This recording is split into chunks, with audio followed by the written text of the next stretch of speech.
Mas eu não quero adiantar muito o assunto, não, mas eu que já quero colocar assuntos polêmicos aqui, tá? Assuntos polêmicos de um Polêmica. bar mesmo ou de um café.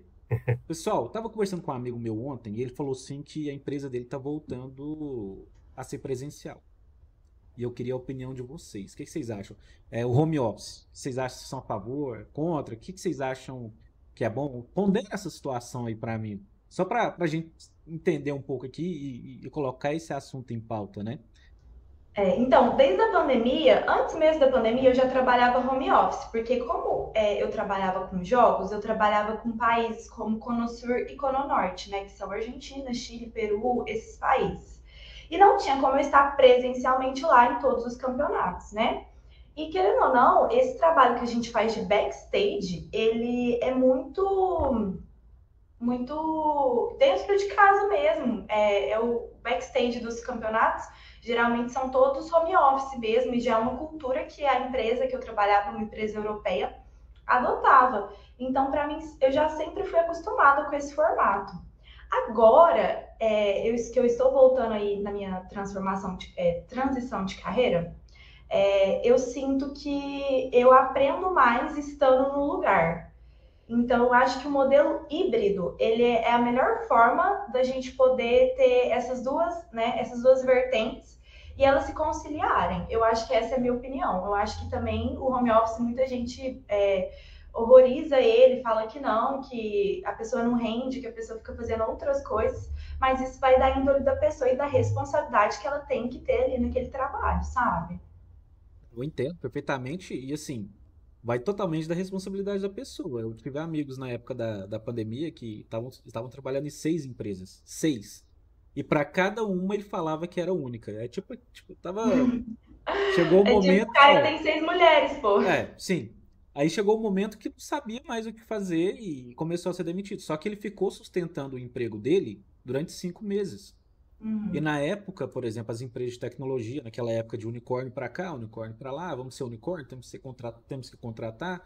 Ele aproveitou e surfou nessa onda e infelizmente os bons pagam pelos maus, né? Então, vou esperar o Ibra aí falar qual que é a opinião dele, mas eu concordo plenamente, na minha opinião, já falando um pouco aqui da minha opinião, que o home office ele é interessante, só que é importante também você estar no local, porque a maioria das decisões também acontecem naquele cafezinho, naquela mesa. Sabe quando você tem aquele cafezinho com seu superior imediato, com um cafezinho para você entender mais ou menos sentir o que está acontecendo na empresa, de inovação.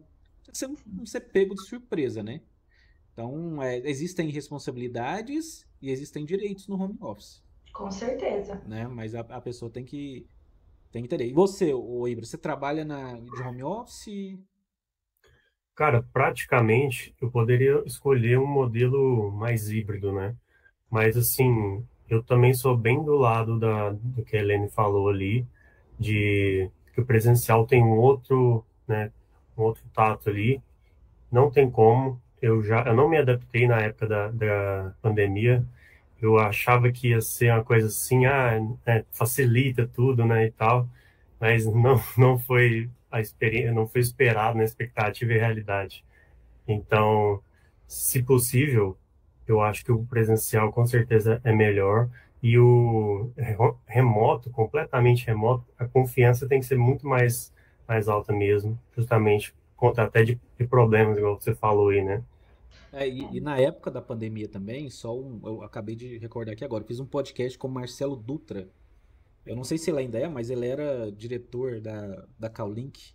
Sim, eu acho que eu conheço. Pessoal, algumas pessoas sabem, mas eu tenho bastante seguidores em São Paulo, mas estamos em Uberlândia, tá? Só para deixar claro aqui, Callink é um call center que tem aqui na cidade de Uberlândia.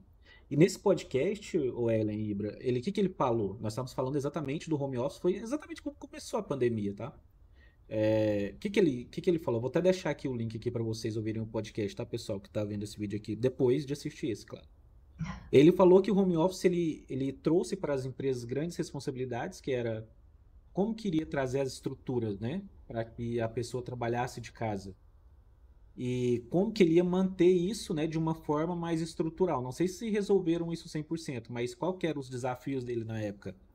Eles davam um cartão, tipo um crédito para a pessoa simplesmente utilizar a internet, pagar a internet em casa, investir em um teclado legal, uma cadeira ergonômica, né? Tudo isso. Só que tinham pessoas que estavam reclamando porque quando depositava o dinheiro, o marido ia lá e gastava com outra coisa, né, da mulher. Então aí começou a causar problemas conjugais. Isso é um dos exemplos, né? Que loucura. Então, não pagava a internet e cortava a internet, a pessoa não conseguia fazer o atendimento de call center. Então, o home office, naquela época que foi, vamos dizer assim, inovador para todo mundo, entre aspas, que eu falo, porque já existiam muitas pessoas que já faziam home office, mas de fato, assim, obrigatório foi em 2019, as pessoas começaram a fazer rápido e não pensaram em todos os problemas que Sim. causou muitas brigas. Igual o Ibra falou, eu não me adaptei. Eu sei que ele não se adaptou. Simplesmente a gente sonhava antes de 2019, eu quero uma folga, eu quero folgar. Só que aí você foi para casa na sua folga, por causa da pandemia, tava todo mundo lá. Então, Uhum, assim, você ficou uhum, louco. Você falou assim, você não uhum. tinha um setup, você não tinha um escritório, você não É, tinha cara, um local para fazer, você ficando, né? Você, sim.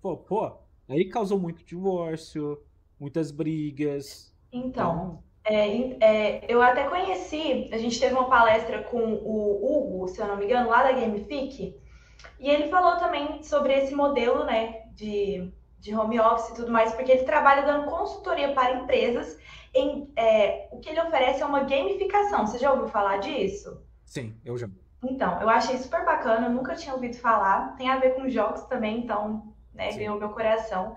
E o que ele falou é isso, que as pessoas nas empresas também, elas não andam se sentindo muito valorizadas.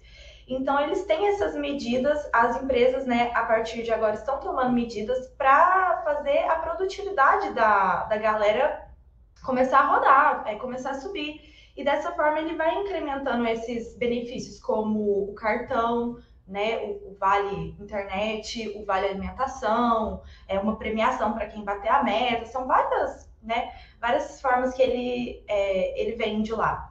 Mas isso aí é muito bacana também, porque eu acho que o funcionário ele tem que se sentir bem na empresa, se sentir valorizado. Agora, Uhum. a partir do momento que o funcionário ele tem que ir para casa e ele sabe que na casa dele ele não consegue ter o mesmo rendimento que na empresa, ele tem que ter a maturidade de chegar e falar, pô, eu não consigo, sabe? Porque também ficar postergando isso e chegando em casa e aí vai lavar roupa e aí vai cuidar de filho Concordo. e não é assim que a banda toca, né? A gente tem que ter maturidade dentro da empresa, porque a empresa também ela tem os deveres, mas ela tem os deveres e as obrigações, né? Então, eu acho que isso é falta de maturidade mesmo das pessoas. Tem esses pontos. É exatamente porque eu acho que foi muito rápido, né? Chegou a pandemia e o pessoal teve que ir para casa e as empresas não estavam preparadas. De uma Muito vez, menos cara. nós, né? Estávamos preparados. Então, Estávamos preparados. Eu já estava porque eu já trabalho há muito tempo, mas uhum, acho que as Sim. pessoas não estavam preparadas para essa obrigação, né? não. E todo brasileiro dá aquele jeitinho brasileiro também, né? Vocês sabem. Então, vou trabalhar em 6 empresas, porque as empresas começaram a contratar, ganhar em euro, ganhar. Então você poderia estar em 6 empresas de uma vez, mas cadê a responsabilidade? Né? Que eu É, acho que é muito importante, porque as empresas agora estão notando, né? Estão agora mais pé no chão, porque elas entenderam que não existe almoço grátis, né, pessoal? Com Então, certeza. como que vai pagar? Você entrava dentro da empresa, tinha aquele escorregador legal, tinha aquele chopp lá no meio, mas e aí? e Como aí? que vai É, pagar? Como que exato. ela vai se pagar se o funcionário, por exemplo, ele não entrega, se não entra grana, né, para a empresa?